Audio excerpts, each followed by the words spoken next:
오늘 예수님의 제자 훈련에 대해서 우리가 그런 제목을 가지고 말씀을 생각해 보려고 합니다.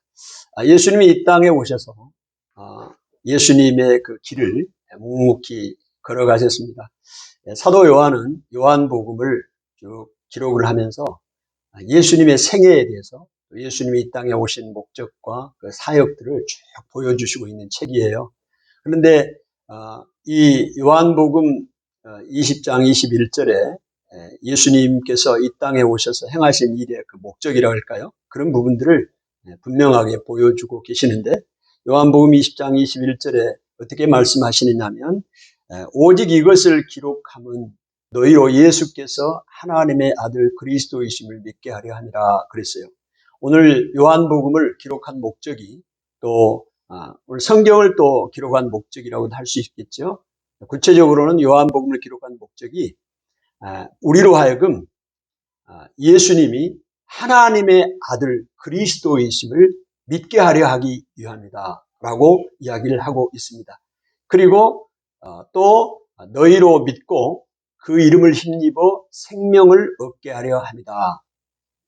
이렇게 하기 위해서 예수님 이 기록을 요한복음 예수님의 생애를 다 기록했다는 것이죠.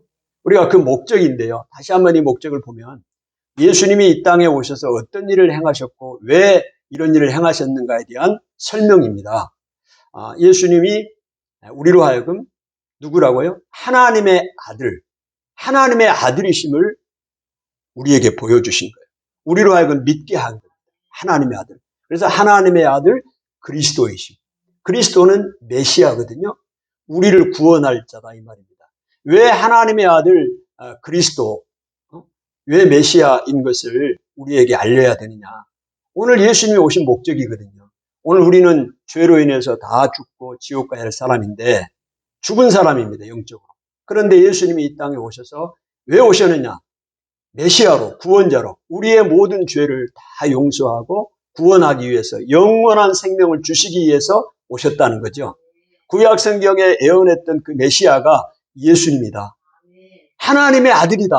이거를 모든 사람에게 알리고 또 믿게 하기 위해서 예수님이 이 땅에 오신 거고요. 또 예수님을 믿고 그 이름을 힘입어 예수님의 이름, 그 메시아, 구원자 이름을 힘입어서 우리로 하여금 생명을 얻게 하기 위해서 이 땅에 오셨다. 이게 예수님 오신 목적입니다. 이거를 사도 요한이 요한복음 20장 31절에 분명하게 이거를 기록을 하고 있습니다. 그래서 예수님도 이 땅에 오셔서 이 목적, 이게 사명이죠. 이 미션이죠. 예수님의 미션입니다. 이 사명을 감당하기 위해서 예수님이 이 땅에서 묵묵히 이 길을 감당하셨습니다.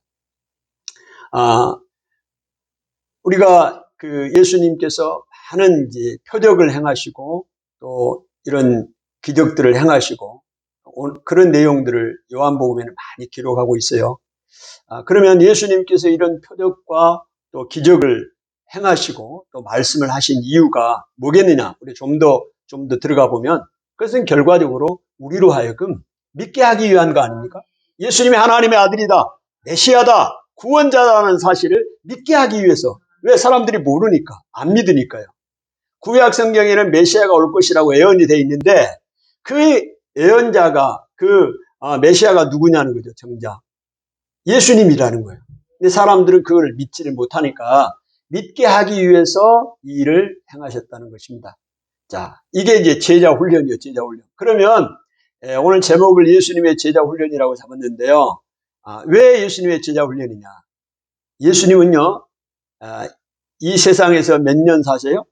33년 동안 사십니다. 실제로 이 일을 행하시는 이 공생애를 3년 동안만 하셔요. 그러면 예수님은 그러면 3년 후에는 어떻게 됩니까? 이 세상에 죽어요. 없어요. 그러면 이 예수님이 하나님의 아들이시고 그리스도이고 구원자인 것을 모든 사람에게 알려야겠는데 지금처럼 매스컴 SNS가 있는 시대가 아니잖아요. 누군가가 알려야 돼. 그 시대, 그것도 예루살렘, 이스라엘에서만 예수님이 사셨기 때문에 다른 나라에는 이게 전해질 리가 없잖아요. 모르잖아요. 대한민국 어떻게 알겠어요? 그래서 이거를 전해야 돼. 계속적으로 이거를 모든 사람에게 알려야 되고, 아멘. 이 일이 필요한 겁니다. 그래서 예수님이 이 일을 수행하기 위해서 제자들을 삼으신 겁니다. 제자들을 삼아서 그래서 12명의 제자를 삼습니다. 이 사람들에게 어떻게 해요? 이 사람들이 예수님이 하나님의 아들 그리스도이신 것을 사람들에게 전하고, 또 사람들이 이 소식을 듣고 예수님의 이름을 힘입고 생명을 얻게 하기 위해서 이 사명을 감당할 사람들을 양육합니다. 이게 제자예요. 예수님이 제자를 양육을 해요. 예수님은 이제 3년 후에 십자가에 돌아가실 것을 예수님은 아셔요. 하나님의 때, 예수님의 때를 아셔요. 그러면 그 이후에는 누가 이 일을 감당을 해야 되느냐? 제자들이 감당을 해야 돼요. 그래서 예수님께서 이 제자들을 훈련시켜야겠어요. 제자들이 그냥 가서 전하라고 전할 수 있나요? 자기들도 확신이 없는데, 예수님이 지금 하나님의 아들이고 그리스도이라는 확신이 없어요. 제자들도. 갈릴리 바다에서 어부했던 사람들 아니에요, 이 사람들이. 예? 그러니 뭐 예수님이 나타나서 내가 하나님의 아들이라고 이야기를 하니 믿겠어요? 그런데 자기도 못 믿는데 누구한테 가서 이야기를 하겠냐고. 그러니까 예수님은 이들을 선택을 해서 이들을 훈련시켜야 돼. 뭘로? 특공대로. 온 세상에 다니면서 예수님이 하나님의 아들이고 구원자다, 메시아라는 사실을 하기 위해서 훈련시켰다 이 말입니다.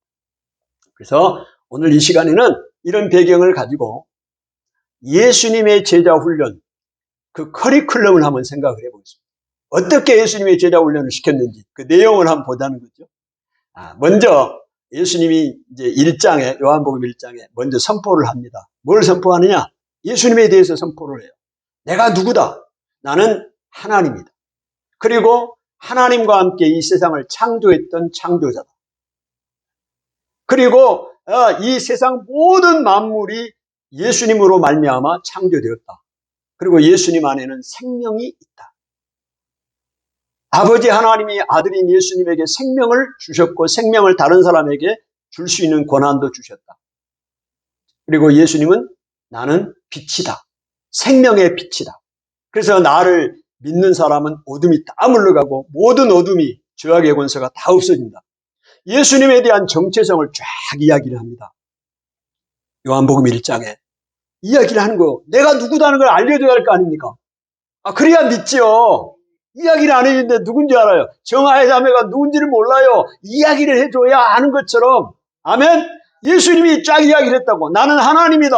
천지를 창조하신 하나님이다. 나는 태초부터 있었다. 예? 그리고 나는 생명이 있고 나를 믿는 자는 생명을 얻게 된다. 나는 빛이다. 생명의 빛이다. 나를 믿는 사람은 생명의 빛을 얻고 모든 어둠이 물러가게 된다. 쫙 예수님 이야기를 하셨어요.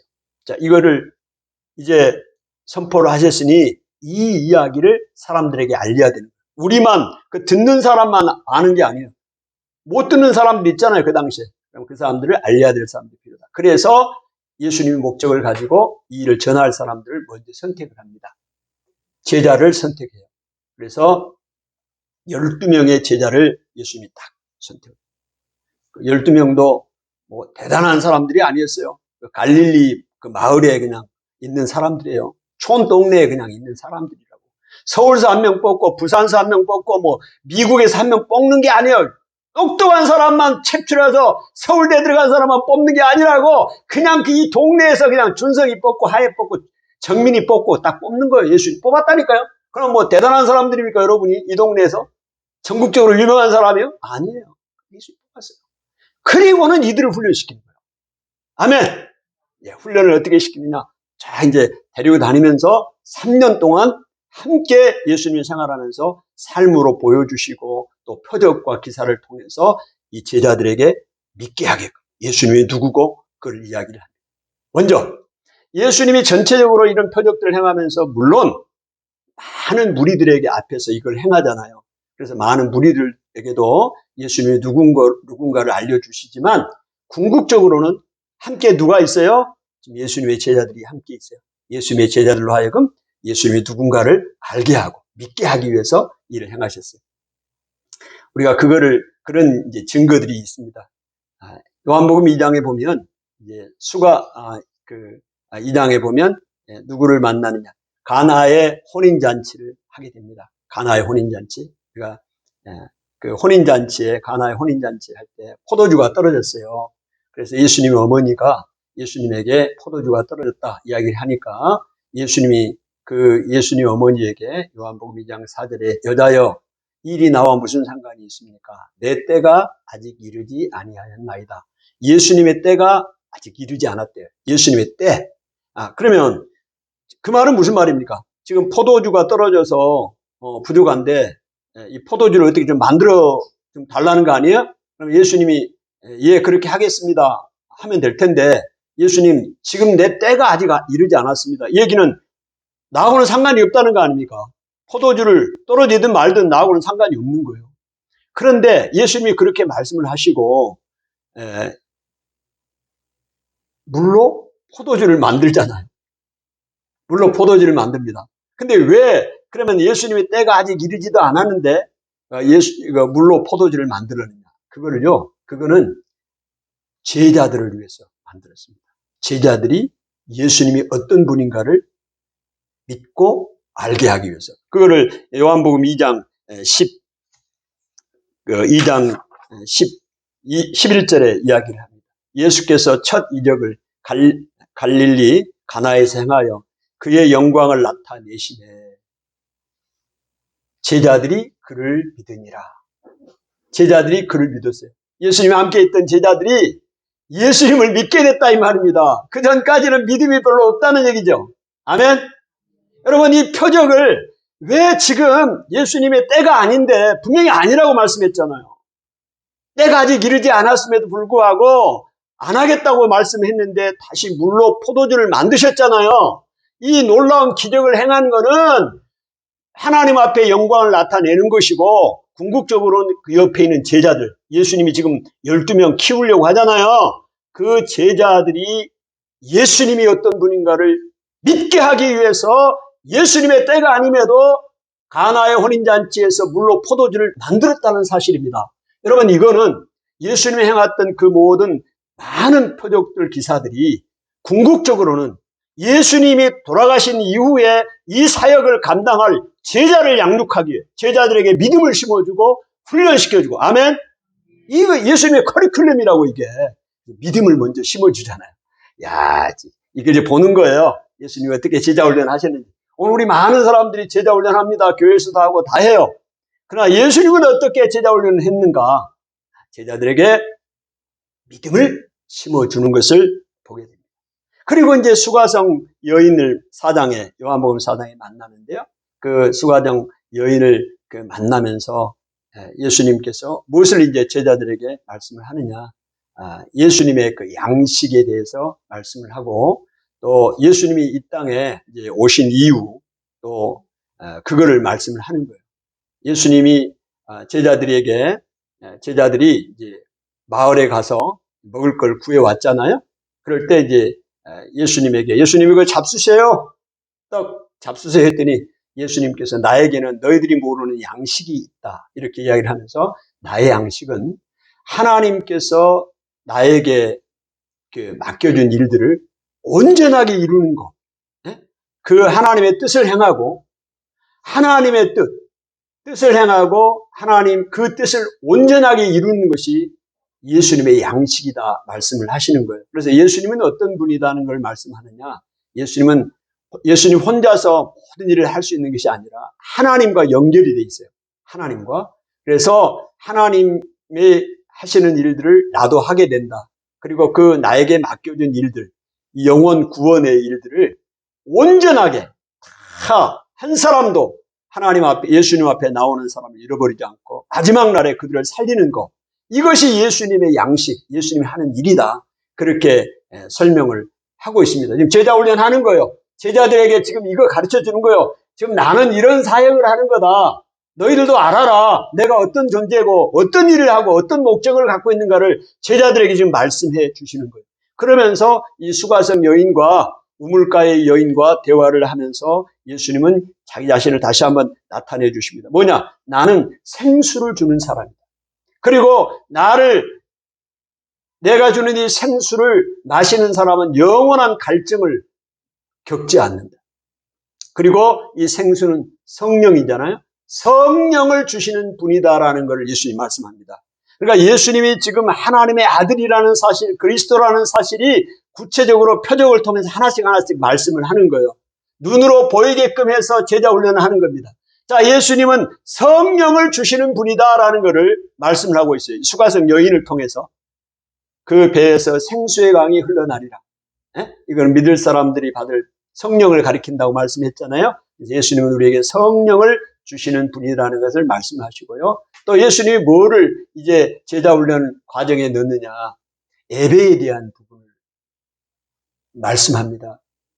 너희들이 어떻게 예배를 드려야 되느냐. 그 다음에 성전에 대한 부분들. 여러분, 구약 시대에는 이 성전이 그곳 성전을 중심으로 다 예배를 드리고 제사를 드리고 했잖아요. 그런데 예수님께서 지금 말씀합니다. 지금은 이제는 참 성전이 나타났다.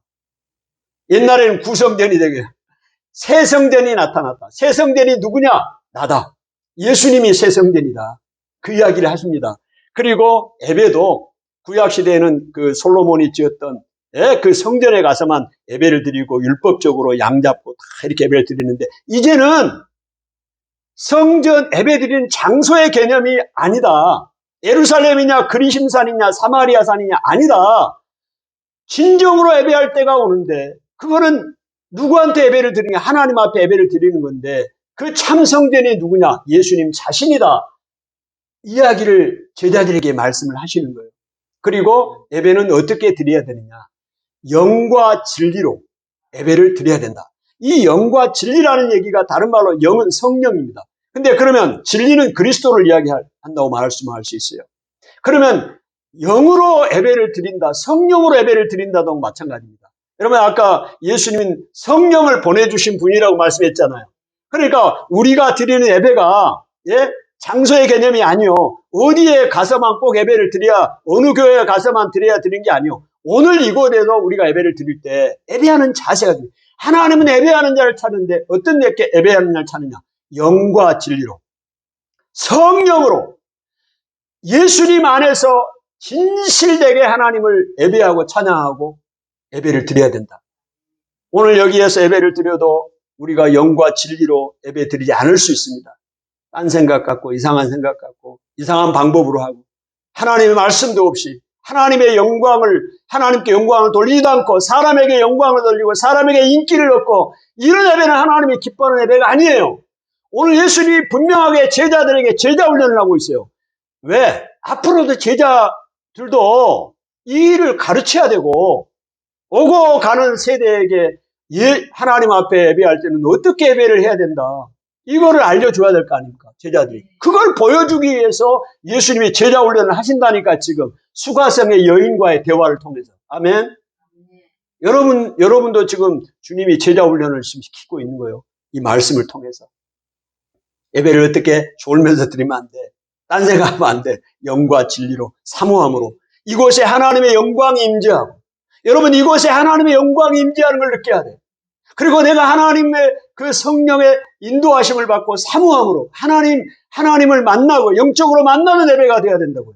한번 앉았다가 그냥 시간 때우고 가는 그런 예배는 하나님이 받지 않습니다. 기뻐하지 않아요.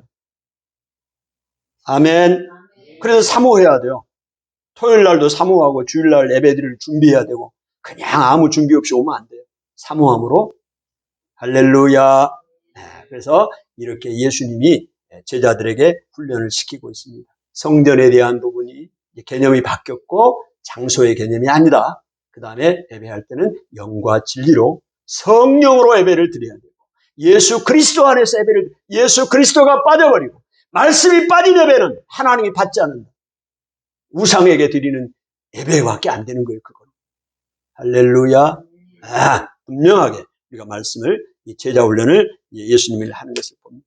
자, 예수님이 또 어떻게 예수님의 제자 훈련을 가르치냐 제자들에게 사건을 통해서 베데스다 못에 가잖아요. 베데스다 못에 갔더니 이제 거기에 누가 있어요? 38년 된 병자가 있었잖아요. 예수님이 고쳐주셨어요. 물론 예수님이 그걸 고치면서 사람들에게 예수님이 대단한 능력을 행하신 분 알려주는 겁니다. 믿게 하는 거예요. 자, 그렇지만 거기에 가르치고자 하는 제자들에게 훈련하고자 하는 목적이 있어요. 거기서 뭘 예수님이 말씀하십니까? 안식일에 대해서 이야기를 합니다. 안식일의 주인이 누구냐? 나다. 예수님이다라는 걸 말씀하는 거예요. 여러분, 구약시대 안식일을 철저하게 지켰잖아요. 안식일 날은 아무 일도 하지 아니하고 하나님 앞에 예배를 드리고, 안식일 날이 그 개념이잖아요. 우리 다 알고 있습니다. 하나님이 그렇게 정했고요. 구약시대 백성들이 그 율법으로 또 그렇게 정해져 있고 그렇게 지켜왔습니다. 그런데 그 안식일의 주인은 지금까지 지금 이 말씀을 듣고 유대인들은 누구라고 생각합니까? 하나님입니다. 여호와 하나님이 안식일의 주인이죠. 당연하죠. 아멘입니다. 그런데 그 안식일의 주인이 예수님이래요. 그러면 이 말은 무슨 말입니까? 하나님과 예수님이 똑같다는 얘기예요. 권리가, 능력이, 권세가 동등하다는 얘기예요. 아니, 안식일의 주인은 하나님, 여호와 하나님이신데 예수님이 만약에 안식일의 주인이다라고 그 말이 맞다고 하면 예수님과 하나님은 동격이라는 얘기가 되는 거 아닙니까? 근데 예수님이 그 이야기를 하신 거예요. 내가 누구냐? 안식일의 주인이다. 예수님이 자기 자신에 대해서 좀 이야기하는 거예요. 지금 제자들에게 이야기하는 겁니다. 야, 내가 누구라고? 안식일의 주인이야, 내가. 하나님이란 말이야. 하나님과 동등한 권세를 가지고 있단 말이야. 그걸 믿으라는 거예요. 믿으면 뭐예요? 나중에 이제 가르치라는 거예요, 사람들에게. 아멘? 이거를 예수님이 말씀합니다. 자, 무슨 근거로 예수님이 그렇게 이야기를 합니까? 사람들이요, 그 38년 된 병자가 나았는데 고침을 받은 날이 안식일이요. 근데 안식일 날에 그 병자를 고쳤다고 이 사람들이, 아, 이건 안식일을 범한 거야. 38년 된 병자를 고치는 걸 가지고 그 불쌍한 영혼 38년 동안 고생하고 걷지도 못하고 그 장애를 가지고 있는 천재를 받고 있는 그 사람을 예수님이 고쳐주셨잖아요. 그러면 여러분 어떻게 해야 됩니까? 할렐루야! 그 영혼이 구원받았네. 감사하다. 근데 그 사람 주변에 유대인들의 표정은 뭐예요? 고침을 받은 거에는 관심 없어요. 그 사람이 건짐을 받은 건 상관없어요. 안식일 날 일하지 말라고 그러는데 병을 고친 것도 일이야. 그래서 이건 이거 문제가 되는 거야 하고 들고 일어섰잖아. 예수님한테. 데모를 한 거 아니고. 너 이상한 사람이다 하는 거 아니야. 너 하나님 말씀도 어기고 너가 예수님 하나님의 아들이라고 그런 얘기 하냐고 그런 거 아닙니까? 그랬더니 예수님이, 야, 내가 안식일의 주인이야. 이렇게 얘기한 겁니다. 제자들에게 가르치는 거예요. 그랬더니 이들이 이제 벙 찌는 거죠. 뭐라고? 그럼 네가 하나님하고 동격이라고?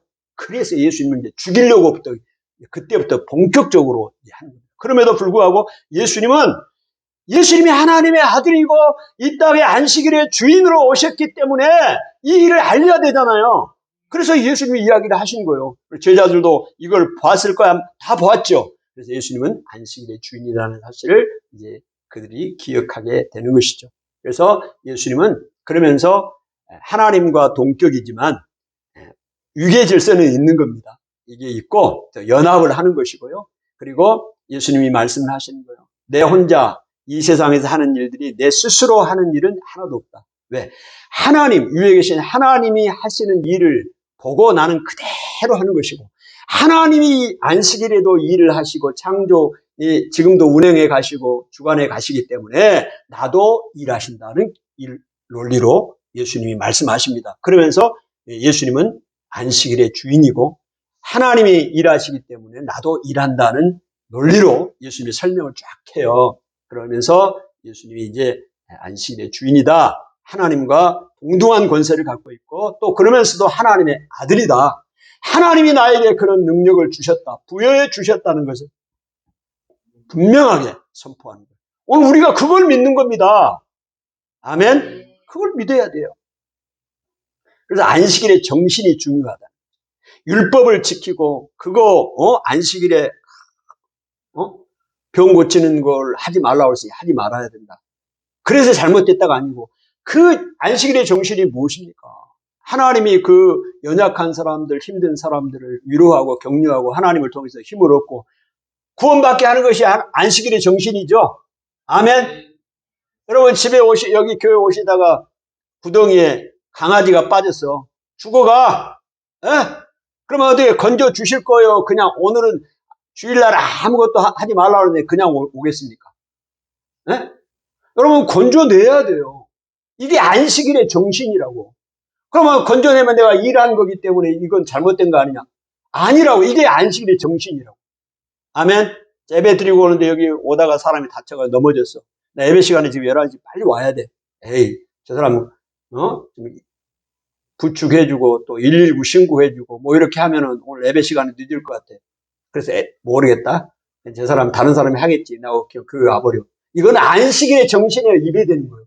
건져줘야 돼. 예배 시간에 늦더라도 그 사람 구해주고 119에 신고해주고 내가 취할 수 있는 액션은 취해줘야 됩니다. 아멘. 이게 주일의 정신입니다. 예수님이 이걸 가르쳐요. 제자들에게. 너는 그 율법에 매여가지고, 여러분이 이것도 우리가 이제 이미 말씀했잖아요. 성전도 마찬가지고, 구약의 성전은 이제 참 성전이 오시기 전, 참 성전이 예수님이니까, 오시기 전엔 구약의 성전은 옛날 성전이요. 예수님이 새 성전이고, 그러면 구약은 신약의 그림자와 같은 겁니다. 모형. 이 새 것이 오면 그림자는 없어지는 거예요. 그래서 새 것이 오기 전까지 그림자가 모형으로 있으면서 보여주는 거죠. 예시적으로. 아멘? 네, 그렇다는 것을 예수님이 쭉 말씀하시죠. 율법도 마찬가지입니다. 유대인들이 그 율법의 그 조문 하나하나 글자에 매여가지고 정말로 율법대로 엄격하게 사람을 판단하고 재단하는 거. 그거 이미 율법은 예수님이 이 땅에 오심으로 다 완성시켰어요. 완성. 네? 사랑으로 완성시켰다. 이 얘기를 그런 개념 가운데 제자들에게 말씀을 하고 계시는 것이죠. 그래서 이제 그 베데스다 못에서 이런 얘기를 합니다. 그 다음에 이제 요한복음 6장으로 가서 오병이어의 기적을 예수님이 행하십니다. 오병이어는 뭐예요? 보리떡 5개, 물고기 2마리로 5,000명을 먹이고 12광주리에 부스러기가 남은 그런 표적을 행하셨잖아요. 예수님이 그 일을 행하시면서 물론 또 위대한 일을 행하시는 그 능력자, 전능하신 하나님이신 것을 예수님이 그 일을 통해서 나타내셨죠. 궁극적으로 또 제자들에게 뭘 가르쳤느냐? 내가 생명의 떡이다라고 이야기합니다. 예수님이 떡이요, 떡. 근데 떡은 우리가 밥입니다. 빵입니다. 육신의 떡을 먹어야 살잖아요, 육신이. 준성형이 밥 안 먹으면 우리 못 살잖아요. 그죠? 먹어야 돼. 이게 빵이요, 떡이요. 근데 육신의 떡뿐만이 아니라 예수님은 생명을 주는 떡이에요. 예수님이 누구라고요? 생명의 떡이라고, 떡. 그래서 생명의 떡은 뭐냐? 먹으면 생명을 얻는 거예요. 먹으면 우리 영이 살아. Eternal life, 영원히 산다 그래서 영생이요. 그러니까 예수님은 생명의 떡이 누구냐고? 예수님이요. 그러면 예수님을 먹으면 산대. 근데 예수님은 어떻게 먹냐고? 예수님은 어떻게 먹어? 식인종이요? 예수님을 먹게? 여러분, 예수님을 먹는다는 얘기는 예수님을 믿는다는 얘기하고 똑같은 거예요.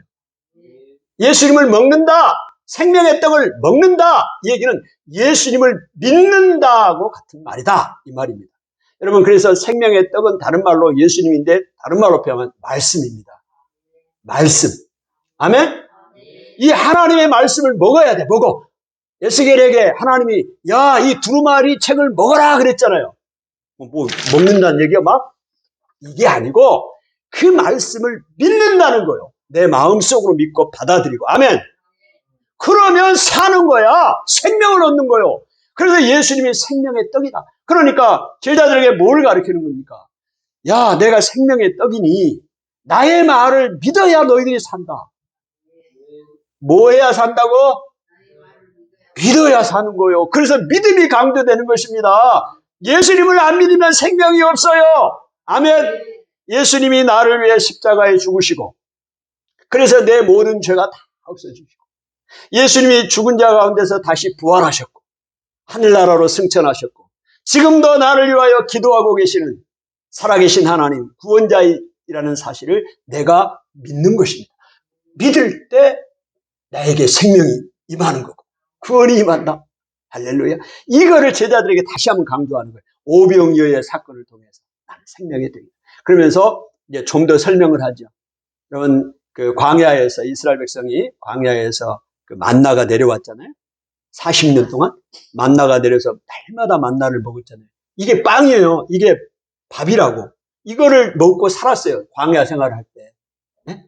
근데 예수님 말씀하죠. 수정을 하잖아요. 그들이 알고 있는. 모세가 내려준 것이 아니라 하나님이 내려준 생명의 빵이다.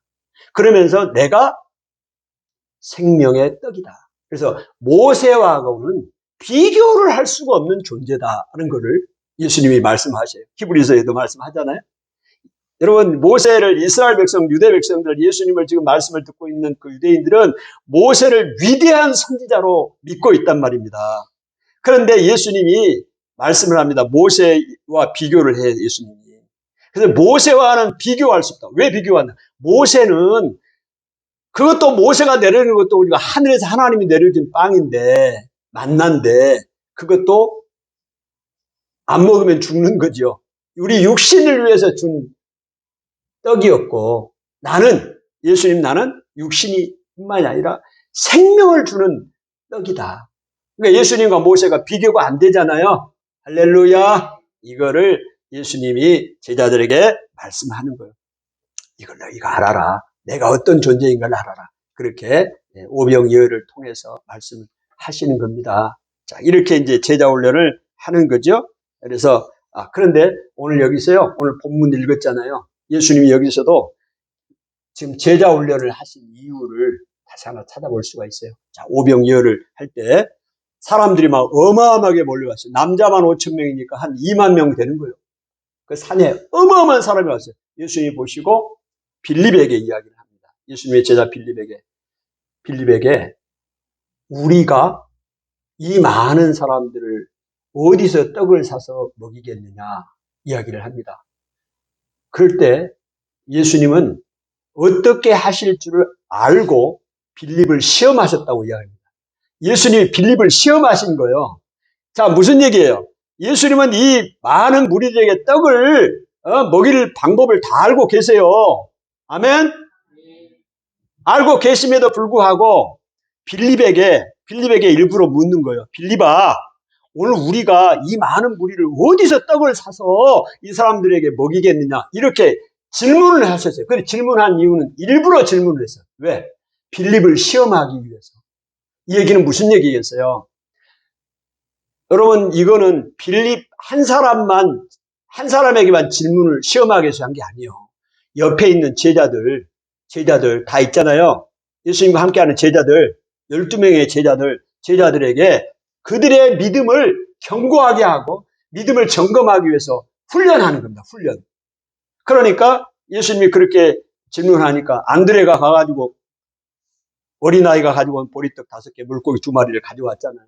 이 보잘것없는 이 작은 것이 이 많은 무리들에게 무슨 도움이 되겠습니까? 이렇게 이야기를 하잖아요. 근데 예수님이 그들에게 어떻게 해요? 그들의 원대로 풍성하게 빵과 고기를 주고 부스러기만 12광주리가 남는 이 사건을 행했잖아요. 자, 이거를 통해서 예수님이 제자 훈련하는데 뭘 제자 훈련을 하는 거냐?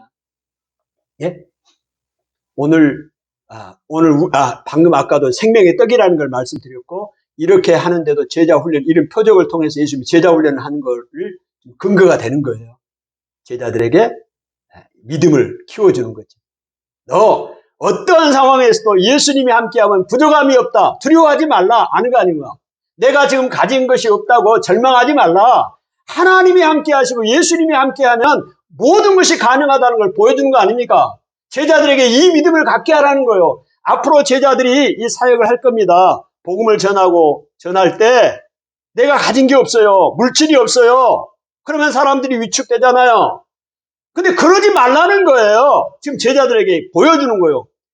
보리떡 5개, 물고기 2마리를 가지고도 5,000명을 먹이는 이 놀라운 역사가 일어났지 않느냐. 누가? 예수님이 했지 않느냐. 아멘? 그걸 너희들 걱정하지 말라는 거 아니에요. 이거 보여주는 거 아니에요. 빌립은 200데나리온이라도 부족하겠습니다. 여러분 8개월치 품삯이에요. 8개월치 급여예요. 그 돈을 가지고도 200데나리온은 그거 가지고도 부족하다는 거예요. 왜? 조금씩 나눠주더라고. 이게 빌립이나 제자들의 믿음이에요. 오늘 우리의 믿음이 그 정도잖아요. 예수님이 그 믿음을 키워주는 거예요. 지금. 오늘 우리의 믿음을 키워주는 거예요. 할렐루야! 믿음이 커야 제자가 되는 거예요.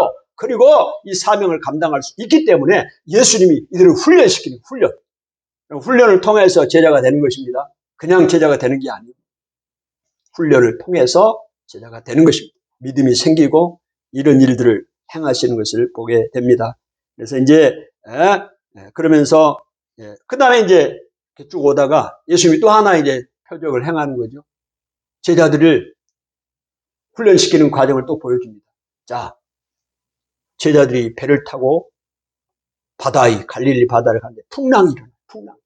그런데 예수님이 그곳에 계시지 않았어요. 근데 여기 요한복음 6장의 본문과 병행한 본문이 마태복음 12장에 나오는데요. 거기는 어떻게 표현되어 있느냐. 예수께서 즉시 제자들을 제촉하사 보냈습니다.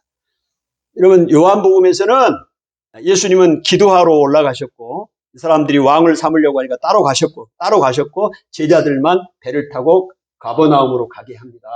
그런데 마태복음에서는 예수님이 이들을 즉시 제자들을 제촉해서 예수님이 그 무리들을 이제 돌려보내는 동안에 그 예수님의 제자들은 배 타고 갈릴리 바다로 가버나움으로 가라고 즉시 제촉했다 그래요. 그렇게 표현되어 있습니다. 그러면 예수님이 왜 같이 안 가시고 제자들만 급히 제촉해서 보내셨느냐. 우리가 이 부분도 이렇게 생각해 볼 수 있어요. 예수님이 제자들에게 훈련한 과정이 아니었겠냐. 근데 가다가 풍랑을 만나잖아요. 예수님이 없는 그 배에서. 그래서 그 두려워하고 힘들어하는 가족 가운데 예수님이 나중에 그 밤에 혼자서 무리를 걸어오시잖아요. 그래서 두려워하는 제자들에게 뭐라고 해요? 내니 두려워하지 말라. 내니 두려워하지 말라. 이 표현은요, 출애굽기에 있는 표현을 하나님 자신을 나는 스스로 있는 자라고 말씀합니다. 이걸 에고 에임이라고 표현해요. 그 히브리어로 에고 에임이 나는 스스로 있는 자이다. 이게 이 하나님에 대한 그 표현, 하나님 자신을 나타낼 때 나는 스스로 있는 자이다. 히브리어로 에고 에임이 표현인데 오늘 예수님이 똑같이 표현해요. 내니 두려워하지 말라. 이 내니 두려워하지 말라. 이 내니라는 얘기가 it is I, 영어로는 it is I, 히브리어는 에고 에임이 똑같은 표현입니다. 그러니까 무슨 얘기예요? 여기서도 예수님은 하나님과 같은 존재다라는 것을 말씀하는 거예요. 아멘? 자, 그걸 보여주면서 두려워하지 말라고 이야기합니다. 여러분, 제자들이 앞으로 이제 복음 사역을 예수님이 이 땅에 안 계시는 동안 사역을 할 겁니다. 그러면 이런 인생의 풍랑과 파도가 같은 풍랑을 만난다는 걸 이야기해 주는 거예요. 여러분, 예수님이 제자가 되면 모든 것이 평탄하고 장밋빛대로만 펼쳐지는 게 아니라는 걸 말씀하고 있어요. 풍랑이 있는 거예요. 인생의 풍랑을 만나게 된다는 거예요. 역경을 만나게 된다는 겁니다. 그럴 때 두려워하지 말라. 내니 두려워하지 말라. 예수님이 함께 계시니 두려워하지 말라. 이 풍랑을 잔잔케 하신 예수님, 그 예수님을 믿고 나가면 두려워할 일이 없다 말씀하는 겁니다. 여러분, 이게 제자 훈련에 이제 제자들을 격려하는 부분이에요. 예수님이 우리가 제자 훈련하면 상징적으로 떠오르는 말씀이 있죠. 마태복음 28장 19절, 18절부터 20절까지 말씀입니다. 예수님이 이제 이거는 The Great Mission, 지상 명령입니다. 땅에 있는 명령이 아니라 최고의 명령이요. 그 예수님의 지상 명령이죠. 우리 너무 잘 알잖아요. 그게 뭡니까? 예수님이 이제 부활하시고 하늘나라에 승천하시기 전에 마지막에 이 제자들에게 하시는 The Great Mission, 위대한 명령이 마태복음 28장 제일 마지막 장에 나오는 명령 아니에요. 그게 명령이 무엇입니까? 우리가 너무 잘 알잖아요. 예수께서 나와 말씀하여 이르시되 하늘과 땅의 모든 권세를 내게 주셨으니, 그 다음에 그러므로 이야기합니다. 그러므로 너희는 가서 모든 민족으로 제자를 삼아. 모든 민족, 온 세계 모든 민족으로 제자를 삼아 아버지와 아들과 성령의 이름으로 세례를 베풀고, 예수님 믿게 하라는 얘기예요. 예수님을 가르치라는 얘기예요. 제자들에게 가르치라는 겁니다. 모든 민족으로 제자를 삼고 아버지와 아들과 성령의 이름으로 세례를 베풀고 또 너희에게 분부한 모든 것을 가르쳐 지키게 하라. 자, 이렇게 제자들에게 위대한 명령을 주셨어요. 그 마지막, 그 다음 구절이 뭐냐? 내가 세상 끝날까지 너희와 항상 함께 있으리라 하십니다. 여러분, 이런 인생의 풍랑을 제자들이 만납니다. 복음 사역을 하는데 풍랑을 만나요. 그럴 때 내니 두려워하지 말라. 예수님이 하신 말씀처럼 마지막 예수님이 이 땅에 계시면서 승천하실 때 하신 말씀이 제자 훈련, 제자의 사명을 주고 두려워하지 말라. 내가 세상 끝날까지 내가 너희와 항상 always 항상 너희와 함께 해주시겠다고 이야기하잖아요. 아멘. 그러니까 제자들이 두려워하지 말고 이 사명 감당해라 이거 가르쳐주고 있는 거예요. 훈련시키는 겁니다. 훈련. 제자들이 이런 말씀을 듣고 훈련을 받으면서 믿음이 이제 점점 커가는 거지요. 그래서 예수님이 안 계셔도 그 사명을 감당하는 사람들로 세워져 가는 것 아니겠느냐 이 말입니다. 아멘. 그래서 그러면서 이제 예수님이 이제 제자들에게 이제 그런 격려하고 당부하는 말씀을 합니다. 그래서 예수님이 이제 그렇게 많은 사람들이 막 따라다녔잖아요. 그런데 예수님이 한 말씀 합니다. 육은 무익하고 영은 살리는 거야. 생명을 주는 거야. 이 얘기는 무슨 얘기입니까? 오늘 육신을 위해서 이렇게 무엇을 먹고 무엇을 마시고 출세와 명예와 인기를 위해서 우리의 세상적인 이기적인 욕망을 채우려는 것은 무익하다. 그것은 썩을 양식과 같다. 영적인 것을 구해라. 육은 무익하고 영은 살리는 거다. 그리고 하나님이 나에게 사람들을 오게 하고 붙여주지 않으면 아무도 나에게 올 사람이 없다. 나를 믿을 사람이 없다. 이런 얘기를 예수님이 하십니다. 그러니까 그 많은 사람들이 표적을 보고 따라다녔던 사람, 내 이기적인 욕망, 세상의 출세와 명예와 명성을 얻고 모든 부를 얻고 모든 것을 체험을 받기를 위해서 그 목적을 가지고 따라왔던 사람이 예수님이 그런 얘기하니까 아니 예수님 따라다니고 예수님 믿어봤자 내 욕망이나 내 출세나 내 부자 되는 것과는 상관이 없네 하고 떠나버렸어요. 많은 사람이 떠나가 버립니다. 예수님을 떠나가 버려요. 여러분 예수님이 그런 능력을 행해도 사람들은 떠나가 버렸어요. 자기 목적과 안 맞으니까 과감하게 떠나버렸다고요. 그러니까 예수님이 제자들에게 너희도 가려느냐? 물어요. 12명 제자들에게 너희도 가려느냐? 그랬더니 베드로가 주여 영생의 말씀이 주께 있고 그런데 우리가 어디로 가겠습니까?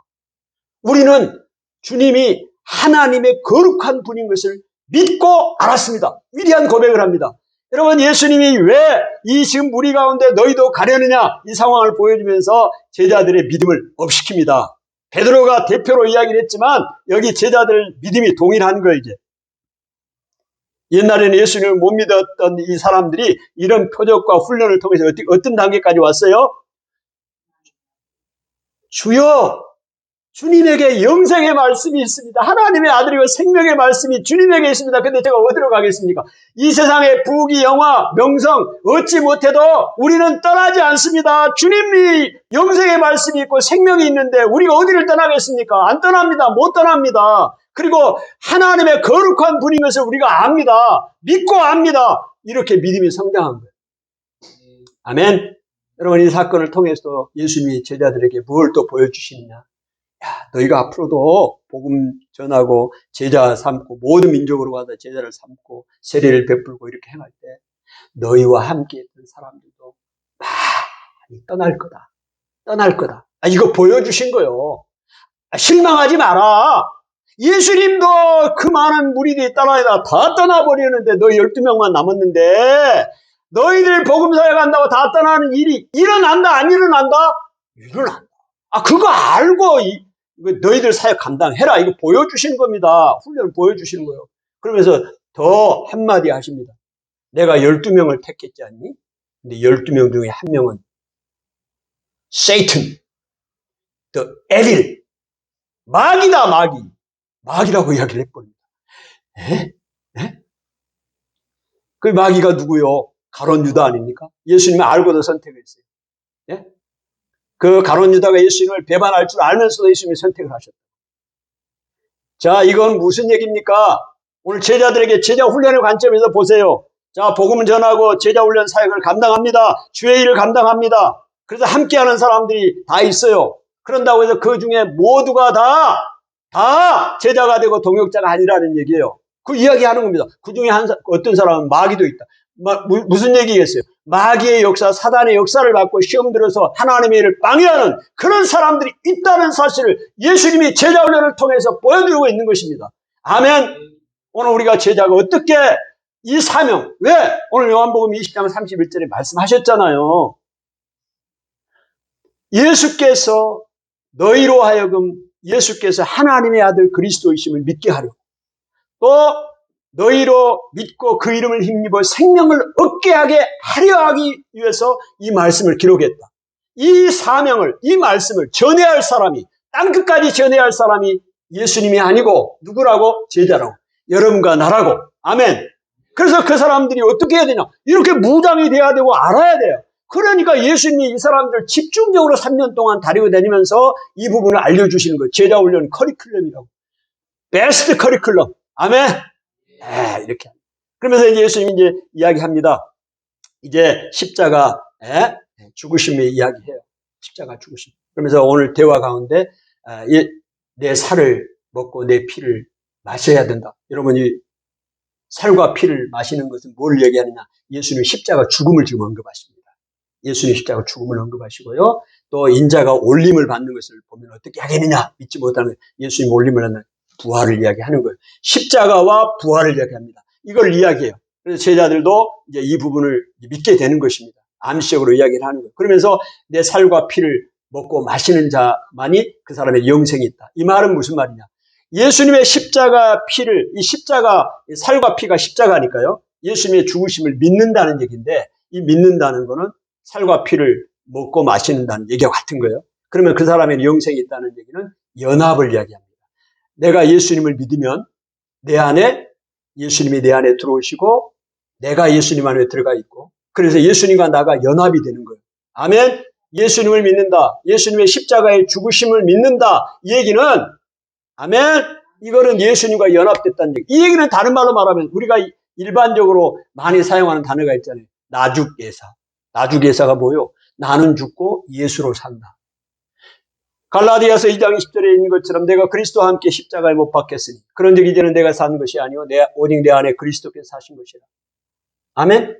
오늘 예수님을 믿는다는 것은, 예수님의 십자가를 믿는다는 것은 제자들에게 이야기합니다. 오늘 우리에게 말씀합니다. 이제는 너 맘대로 사는 게 아니야. 내 뜻대로 사는 게 아니야. 너는 죽었어. 연합됐어. 예수님이 죽을 때 너도 죽었어. 그러니 이제는 너 안에 예수 그리스도가 사는 거야. 그러니까 우리는 이제는 내 뜻대로 내 마음대로 사는 것이 아니라 나는 죽고 내 안에 계신 예수 그리스도의 뜻대로 예수 그리스도가 사는 삶을 사는 것이 그리스도의 삶이고 예수님을 믿는다는 삶이에요. 아멘. 이거를 제자들에게 말씀하는 거예요. 그래서 이거를 알고 너희가 그걸 가르쳐라. 이야기를 하고 계십니다. 여러분 이렇게 그 외에도 더 많이 있지만 시간이 많이 갔어요. 말씀을 정리를 해요. 오늘 예수님이 이 땅에 오셔서 하나님의 아들이고 우리의 구원자고 메시아인 것을 알리기 위해서 이 땅에 오셨잖아요.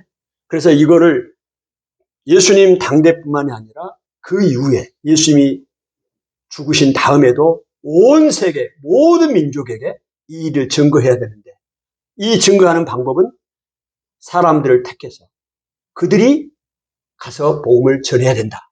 근데 그 사명을 가지고 제자들을 뽑았고 12명을 선택했고, 그러면 그대로만 이 사람들만 보내면 이 사람들이 가서 전할 수가 있냐? 제대로 전할 수가 없어요. 그렇잖아요? 그래서 훈련을 시켜요.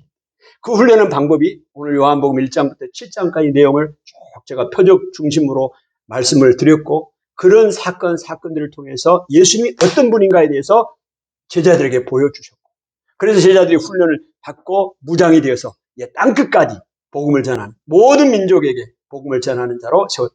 오늘 우리도 마찬가지입니다. 우리에게도 예수님이 제자로 땅끝까지 이르러 모든 민족으로 제자를 삼는 사역을 삼기 위해서 우리를 초청했고, 아멘. 오늘 그래서 이 말씀을 우리가 믿고 또 확신하고 그럴 때 제자의 삶을 살아갈 수 있다.